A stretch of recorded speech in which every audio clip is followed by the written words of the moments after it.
No sé si fue un error investigar esa historia, pero desde aquella noche todo lo que grabo vuelve con su voz. A veces reza, a veces me llama por mi nombre. Y cuando escuches lo que encontré, entenderás por qué ya no puedo dormir con las luces apagadas. Siempre me han obsesionado las leyendas urbanas, pero ninguna me había perturbado tanto como la historia de la monja del cementerio central de Bogotá. Decían que se aparecía rezando entre las tumbas de los suicidas a medianoche y que si la mirabas directamente, rezaba por ti. La primera vez que fui, el aire estaba tan frío que dolía respirar. La neblina cubría las lápidas como si escondiera algo. Encendí mi grabadora, hablé al micrófono, todo normal, hasta que escuché una respiración que no era mía. Pensé que era el viento, pero Bogotá no tiene ese tipo de viento. Esa noche, cuando reproduje el audio, después de mi voz se escuchó claramente un susurro. ¿Tú también viniste a rezar? La sangre se me heló. No había nadie allí.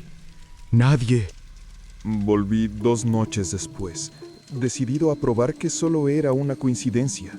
Dejé la grabadora sobre una tumba y me alejé. Grabó sola durante 1 hora. Cuando regresé, estaba encendida y sonaba un rezo en latín. En mi casa, al reproducirla, la voz se escuchaba claramente.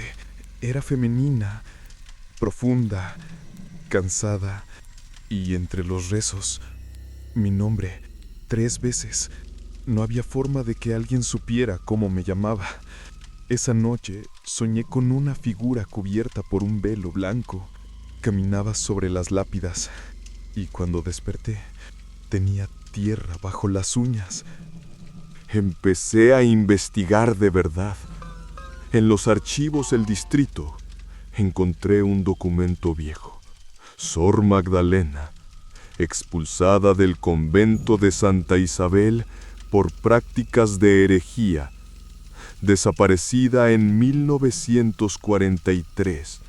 Hablaban de penitencias prohibidas, rezos al revés y velas encendidas con sangre. El cuerpo nunca apareció. Algunos registros decían que había sido encerrada en una celda y que los muros aún conservaban las marcas de sus uñas. Salí del archivo con la sensación de que alguien me seguía, y en una vitrina, por un segundo, juraría que vi reflejado un hábito blanco detrás de mí. Esa noche decidí hacer una transmisión en vivo. Más de 1000 personas conectadas. Caminaba entre mausoleos cuando el chat se llenó de mensajes iguales. ¡Mírala detrás! Giré la cámara. No vi nada. Pero cuando revisé el video después, ella estaba ahí, inmóvil, una monja, con la cabeza gacha. Y aunque el video era mudo, podía sentir que sonreía. Desde ese día, cada vez que enciendo una cámara, la batería se agota en minutos y el lente siempre enfoca algo detrás de mí. Intenté analizar el video cuadro por cuadro. En uno de ellos, su rostro se ve por completo. No era de carne, parecía cera derretida, pero los ojos eran humanos, demasiado humanos. Cuando pausé la imagen, su mirada estaba fija en el lente, no como un reflejo, no como una sombra. Me estaba mirando directamente. Esa noche, cada vez que cerraba los ojos, veía su sonrisa, una sonrisa tan forzada que parecía estirar la piel hasta romperla. Los registros me llevaron al antiguo convento de Santa Isabel, cerrado desde los años 60. El lugar olía a cera y humedad, como si alguien aún encendiera velas allí. Las paredes estaban cubiertas con cruces invertidas. En una de las celdas había marcas de uñas y una frase escrita con carbón: rezo para no despertar. Grabé todo, y cuando revisé el audio más tarde, había pasos acercándose a mí, aunque en el video no se ve a nadie, solo la sombra de algo que se movía entre la luz parpadeante. Esa noche, mientras dormía, la grabadora se encendió sola. Reproducí el Padre Nuestro al revés y mi voz respondía, aunque yo no recuerdo haber hablado.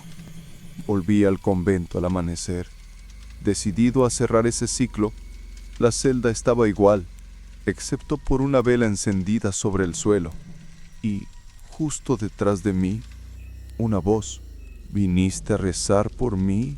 Cuando me giré, el hábito colgaba del techo, goteando cera caliente. La vela se apagó sola. Una semana después, recibí un sobre sin remitente. Dentro había una foto mía de niño. Detrás, una palabra escrita con tinta seca: apóstata. Esa noche, escuché mi propia voz desde la grabadora: Sor Magdalena, ¿estás aquí? Y la respuesta: una voz lenta, arrastrada: siempre. Desde entonces, cada audio que grabo tiene su voz. Borré todos los archivos, pero ella sigue ahí, en los espacios vacíos, entre mis respiraciones,